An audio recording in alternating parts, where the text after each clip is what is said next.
do have someone to at least vouch for something this. Sarah, meet Gary Trousdale. He was a storyboard artist at Disney on the Rescuers Down Under and would co-direct a number of films that would be later part of our story of Disney. Hi. Hello.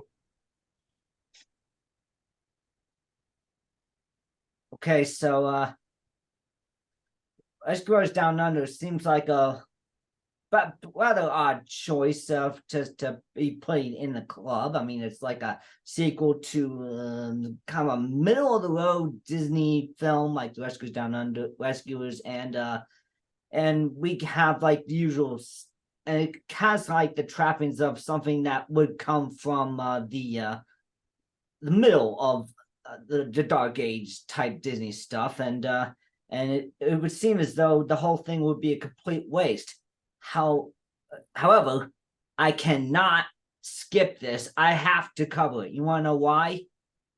It is Hollywood's first ever all digital movie. This is like Disney's jazz singer moment. It's like the coming of sound, like the invention of a car from Transformers. Yeah, we get it.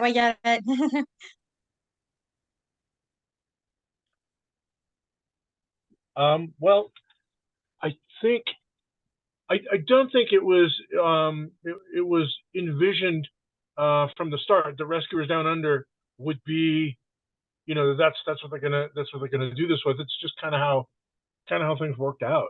I think the very first time the cap system was used was the very last scene of The Little Mermaid. Yeah, I already told you. The ship is sailing away and everybody's waving, goodbye, Ariel, happy wedding. And that one scene was the first time. And Rescuers Down Under just came, it was just on the slate, so it wasn't like, okay, Rescuers Down Under, we're gonna, it just happened. Well, it was kind of yeah. I'm sorry, go ahead. Well, it was definitely one of those weird watershed moments in Hollywood, and as we enter into the 90s, as dubbed the Clinton years, because most prominent president of that decade was Bill Clinton, we are it seemed as though the digital age was about to kickstart itself. The Little Mermaid seemed to prove this with the cap system, but not only that, it became the first official new Disney animated feature to promote itself with a new type of medium, video games. There was a game on the NES and the Sega Genesis. Sega does what Nintendo don't. They, for the first time, you could play as a Disney character from what a new feature film, and the two consoles that were hot were Nintendo Entertainment System and Sega Genesis. And I think the developer was like Activision or Capcom or something like that. Capcom developed the Chip and Dale Rescue Rangers game and the DuckTales game. So it wasn't Disney's first thing into the video game foray, but it was the first official new Disney anime feature to be promoted with a video game tie-in. Okay. And video games are largely a digital medium. So So we're now starting to get into a digital era, because the year prior to Rescuers Down Under, James Cameron puts a CG water creature made of water in the abyss, and it gives the film a Best Visual Effects Oscar. Right. And the following year, February 18th, 1990, a software that enabled the creation of the water textures for the CG creature would be made public to the public as a form of commercial software, and it would change photography forever, for better and for worse. it was called Photoshop. Bum, bum, bum. All right. Who's on now? Well, so going forward, so when you approached Rescuers Down Under, was there like a little suspicion that there was a winds of change blowing in the air, that somehow you would have to shift certain careers around and adapt to the oncoming digital wave that was about to come in Hollywood? Yeah, that didn't happen that fast, did it? Yeah, from my point of view, in storyboard on Rescuers Down Under, it didn't matter. You know, we were still drawing with Sharpies and colored pencils and things like that on paper and pinning them to the boards. The Photoshop had not hit us yet. It was years away still. So we were still doing things. We were still business as usual. And the post-production that was being done with, excuse me, with cap system and all that, we were like kind of peripherally aware of, but like I said, it didn't really affect us. What it did do, I mean, what the effect that it had was that it was affecting the jobs of a lot of our friends. You know, a lot of the people in ink and paint that, you know, these mostly women, but men as well, that wore the white cotton gloves and, you know, with the paint brushes and the paint mixing and all that, painted on cells or Xeroxed on cells or, you know, whatever. Those guys were out. You know, they were like in one fell swoop. Their entire department was shut down, and all of those people, you know, with all those decades of training and experience, were let go. So that was the big thing. You know, as far as the digital revolution, it wasn't like, oh, great, it's going to be great. It's like, oh, this is terrible, because you know it's putting a lot of people out of work. Yeah, well, it does put people out of work, but it does create new jobs. Not as many. Not as many. I mean, yes, it does. There were new jobs, and some of the people that were in ink and paint retrained and were able to transition from one discipline to the other. But from a department that had like 80 people that went down to, you know, like 10, it was, yeah, I mean, sure, there were still some jobs, and there were a few new jobs, and scene planning and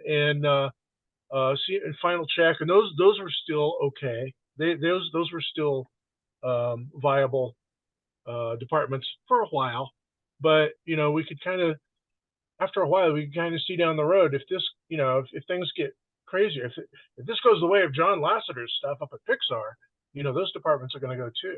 We're not going to have any physical artwork. It's all going to be, you know, pushed through the wires. Oh, I can definitely see that.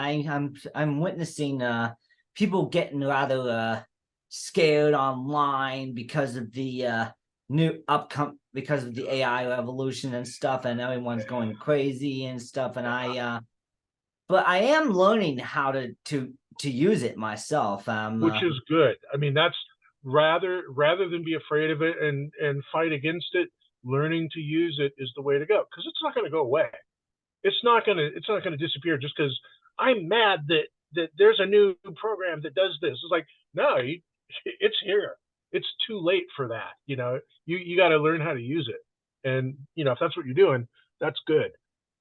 That's a wonderful to hear. So the story goes that I think Rescuers Down Under was originally gonna be something like ink and paint, but then Lim Davis was like, hey, what if we could try something? Let's just see if we can use computers to paint the characters and assemble the artwork and pull off some unique shots that otherwise wouldn't have been possible if we were using just the traditional multi-plane camera or other stuff. So so they decide we're going to maximize some resources. We can create more spectacular films with certain less time or overhead or something like that, and decided they were going to spend like $10 million on a computer system that would help revolutionize the way the films looked and moved and things like that. So they gave the money over to Alvy Ray Smith. The guy was the founder of a company that would experiment with computer animation and did a bunch of commercials, and would prove to be very important later on in our story of Disney.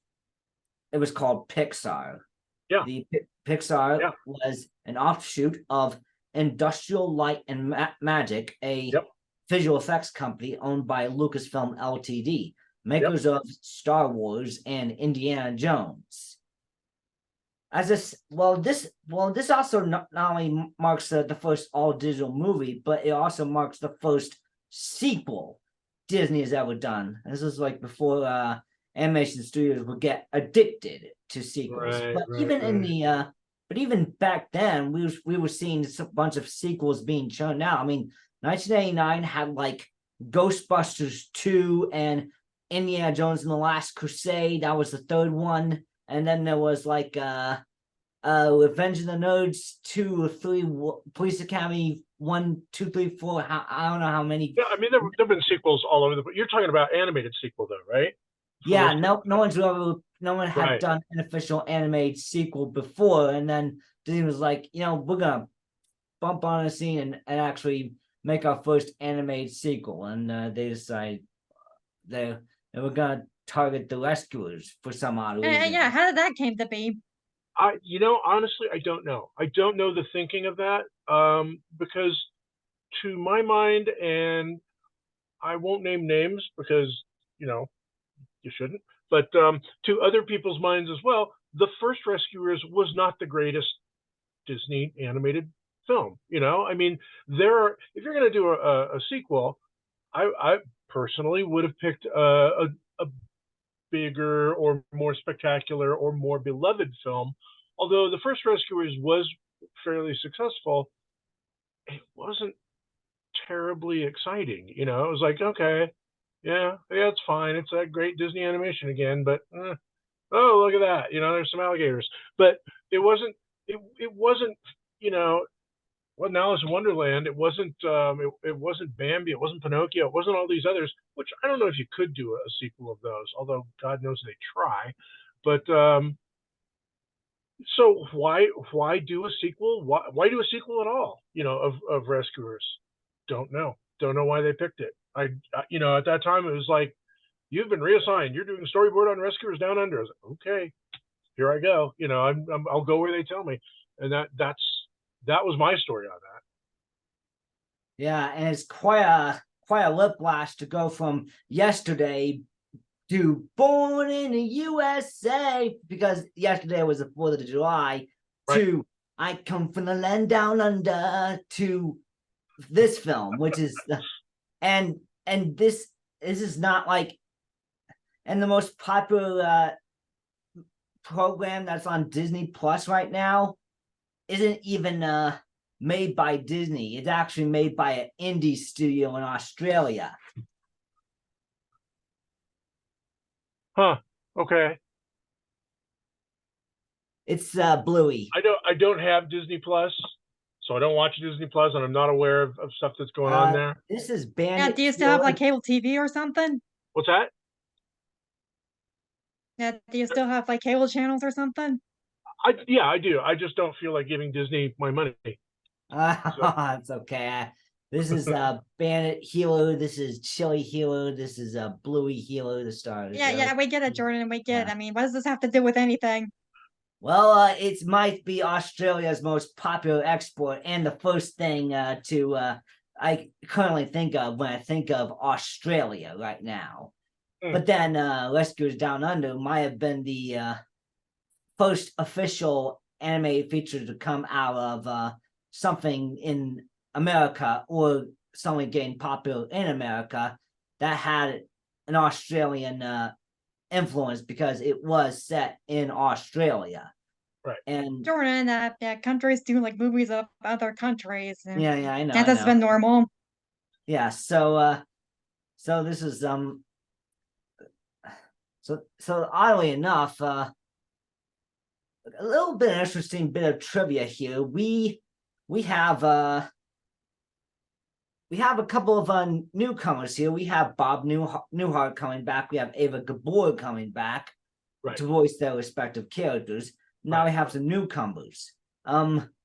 Wilbur the Albatross, voiced by John Candy, a comedic legend who often worked with John Hughes in films like Plane, Trains, and Automobiles and Uncle Buck and among others. Making Orville from the last film an albatross, and this is Wilbur, so they're officially the Wright brothers. You know, the guys that invented the airplane. Yep. And the last notable addition is George C. Scott as the poacher McLeach. Right. And he's best known for playing Patton. Personally, my favorite George C. Scott is the Changeling, but okay. Oh, Changeling. So this is just one of those moments where we have a returning cast, but we also have a couple of newcomers, and sometimes it feels like as a comedian, John Candy may have improv'd or something like that.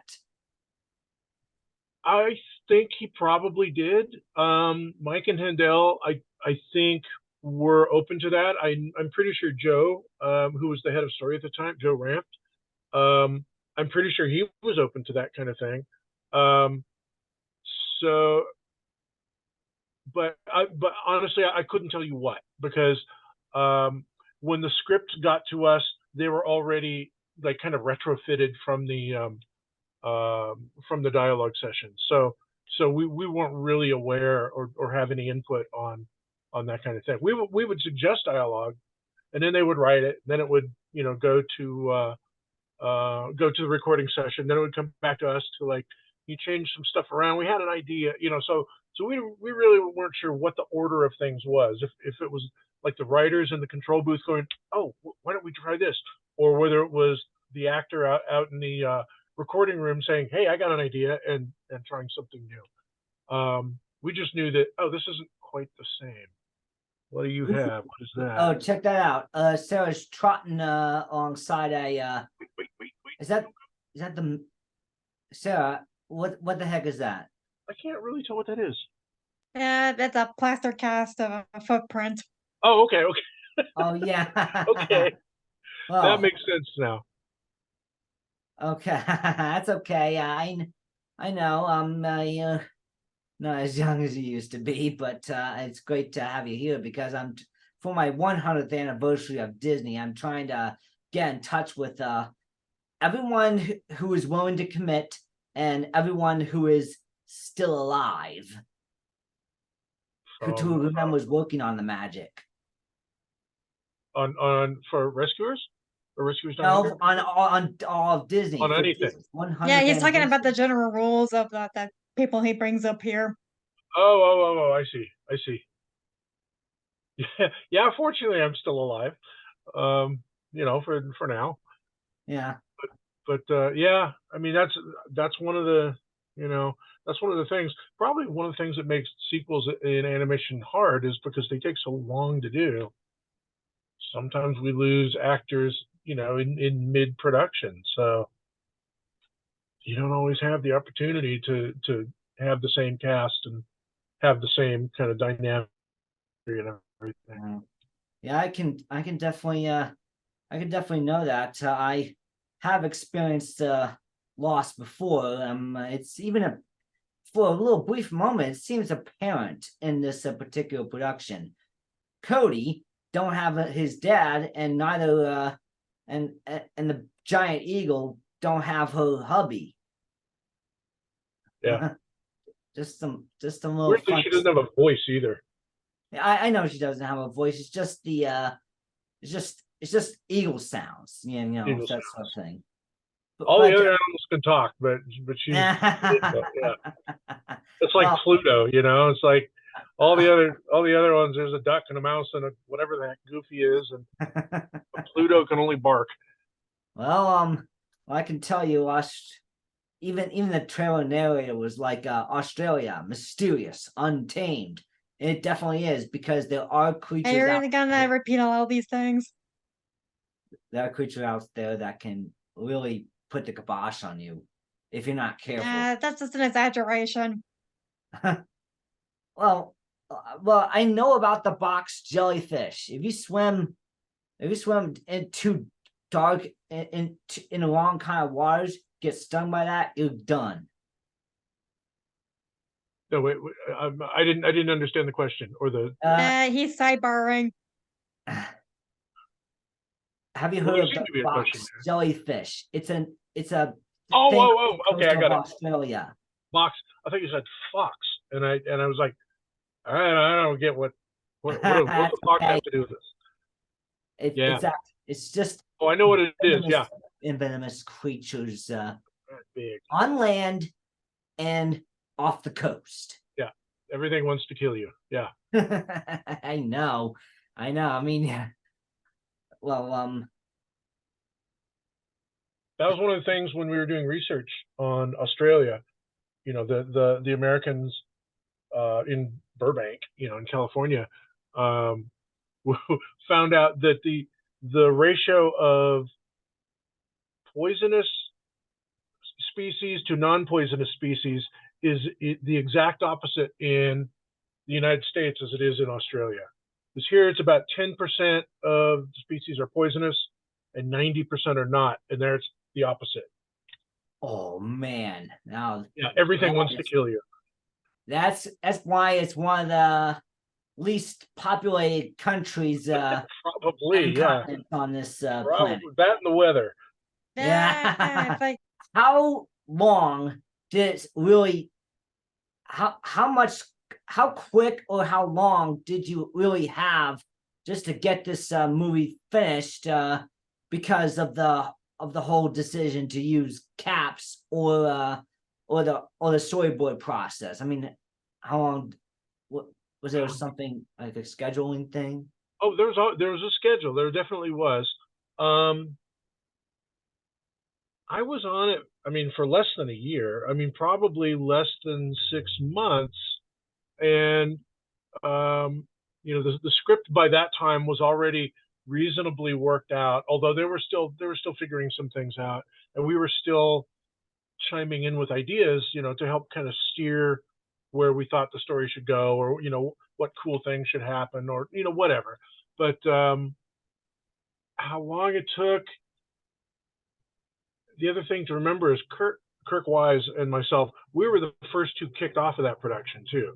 So we didn't really see it through to the end. And you know, when it came to like animation and cleanup and effects and caps and all that, we were long gone by then, because we had For a very special reason. We're gonna be looking at that in the next entry. So just to let you know, Rescuers Down Under was fast tracked. I think the computers were, I don't know, I think it might have been like 256 meg of VRAM or 512. I cannot be sure, but my current system is like 24 gig VRAM, which is pretty awesome. And the fact I have that kind of power is a blessing. Yeah, well, so, computers were different then too. I mean, this is a long time ago. They had like a Cray supercomputer under the building at that time,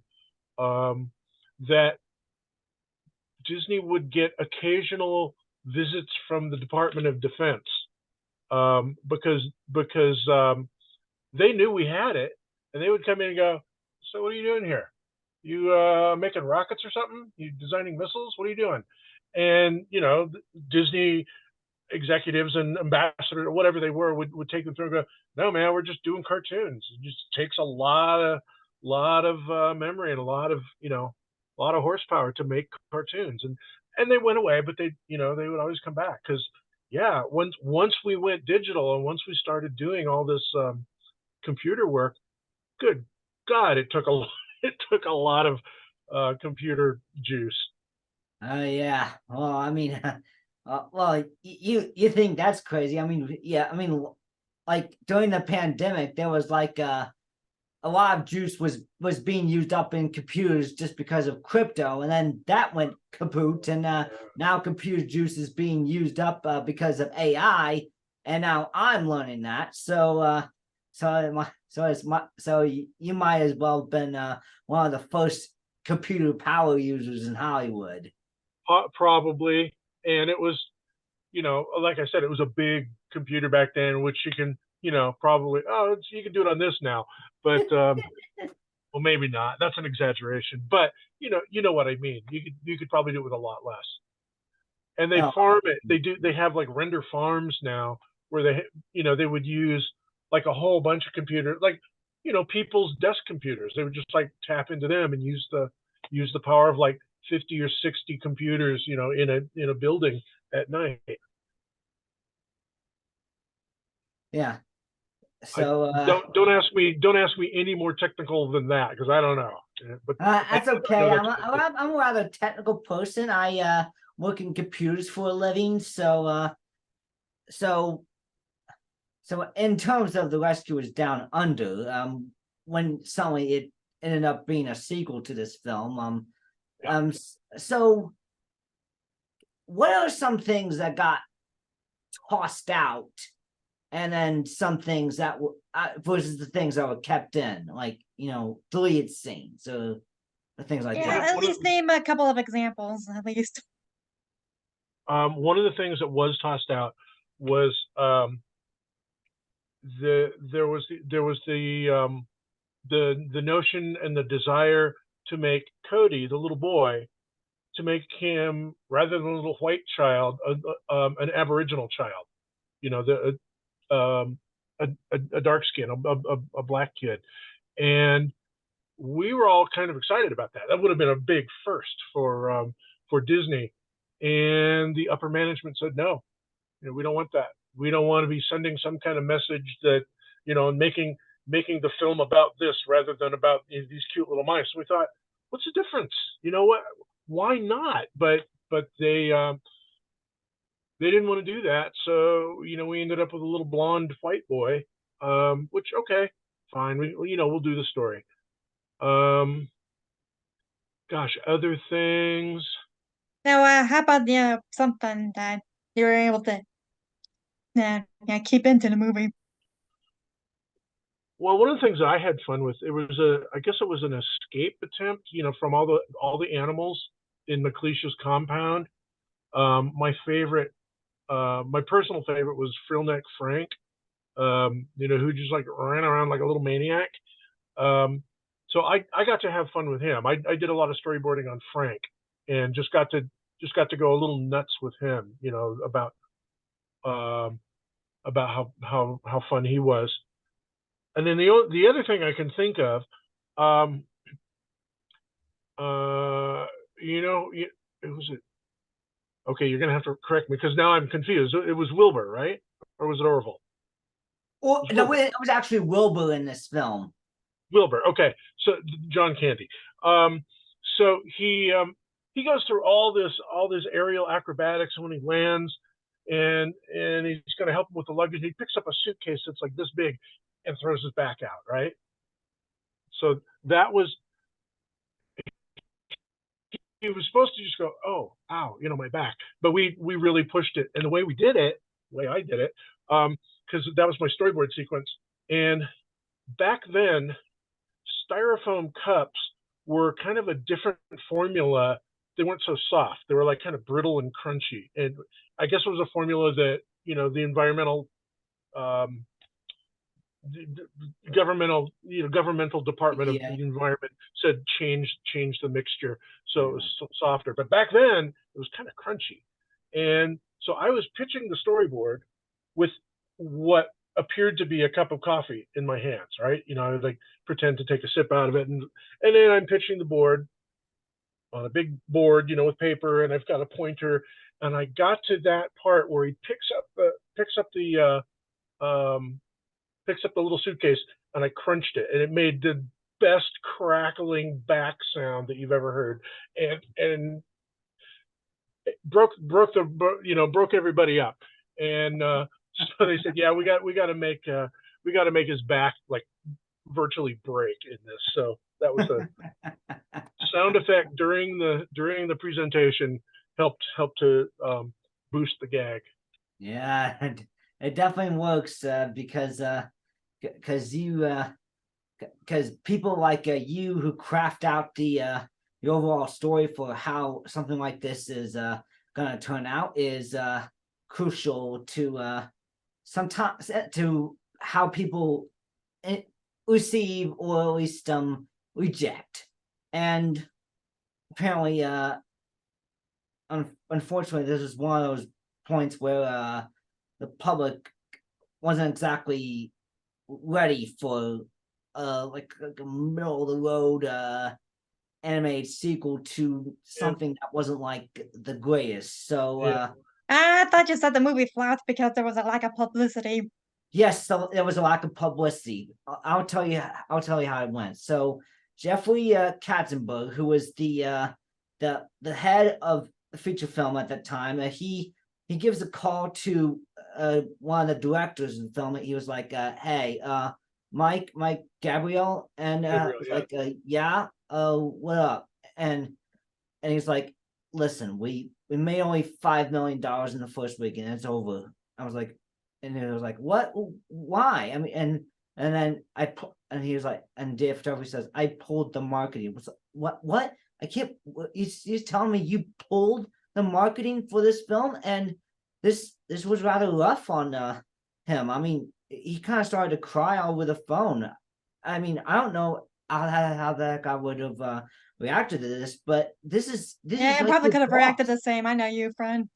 This is like your boss. You can't like just badmouth him because he's probably gonna send you out the door. So the best thing he could do is like Jennifer could do to procure the situation is like, hey, I know it's kind of hard here, but what we already might make it some money with the previous film that we did. We already make it some money with the animated film VHS releases and such. So why don't we just try again tomorrow? Let's see how we can do tomorrow. And I was like, okay, and then he hangs it up. While you can't, while it might not have been like the world's greatest success or anything like that, you cannot argue the impact that this movie had in creating it into the digital world that we would have today. It wouldn't even inspire Disney to shoot for the stars, or in some cases even shoot for the gold. So next week, Disney makes a movie so good it almost wins Best Picture at the Oscars, the highest, most coveted award. Yeah, okay, that's no all idea we what need to movie know. So, anyway, isn't there like a similar advertising issues with the theatrical films today? Oh, I'm sorry. What? I missed the first part. You cut out a little bit. Yeah, sorry. Different locations, and there might be more noises in the background, so yeah, so like I was saying, I mean, isn't there like a similar vibe that's been going on lately with the theater films and not getting the publicity? I've been hearing people talk about the publicity or the lack of publicity in films, probably starting from, was it Strange World? Was that the one that came out like earlier? Strange World. I mean, that was one that almost felt like it was set up to fail, and it actually failed spectacularly. Yeah, but You can't prove that they were doing this on purpose. There's a few. I mean, that's the one I remember really hearing about, but a few others as well that people were saying, gosh, there was no publicity. Disney's just totally dropped the ball on the publicity. And I don't watch a lot of TV. Most of the stuff I watch is like, YouTube or cooking channels, or some things like that, and they're plastered with marketing for those. It's like every time I turn around, it's like, Well, oh actually, when it God, comes to the another one of these. internet, What's that? actually, when it comes to the internet, that people can easily block the ads when Yeah. they want. Well, they can, which I don't, but I guess that's a fair point though. But yeah, I mean, even going back to Rescuers Down Under, that was when the whole business was making a shift, not so much because of the digital technology, but just because of the film market and the video market and things like that. That were everything was like kind of it was like plate tectonics were shifting under the industry, and what used to be normal, you could open a film on a weekend, and it wouldn't do great, but it would pick up, and it would get word of mouth, and it would go, and it would take off, and that was beginning to disappear, and they could predict with a fair amount of accuracy, um, what was going to happen. This wasn't always the case, because beauty did the opposite. We opened a little bit better, but it stuck around for a long time. So, it it's it was a changing time. It was a transitional period. Now these days, it seems like changes keep happening every year. Yeah. Yeah, I know it. I know it does, and this is just one of those moments where all I had to do with the pandemic really disrupted my regular flowing routine, and just changed so much to me, to the point where I'm now no longer living in the town that I used to. I'm suddenly now in a more rural setting, and I I want this to work out. It's kind of a change can be difficult. I know. I mean, it was rather, but Mom tells me, "Hey, Jordan, you're handling it very spectacularly. You're you're you're doing something that is Uh-oh. amazing. Everything It's froze hard for a for second. yeah, it's hard for people on the autism spectrum like myself and Sarah to actually cope with change, because we're so used to a routine. Right. But I've been doing it pretty well, and as you said, I can't like fight AI, but I can learn it, and I'm gonna learn it until people are like, no, AI can't do nothing no more. I don't know when Yeah. that's Or gonna be. until it takes over, and the Terminators start coming. Oh man, that's just one. Everyone has all those fears, but I don't want to be so terribly afraid. So, Right. Sarah says, for Gary, I love Rescuers in Australia, and I know you put a lot of heart into it. Okay.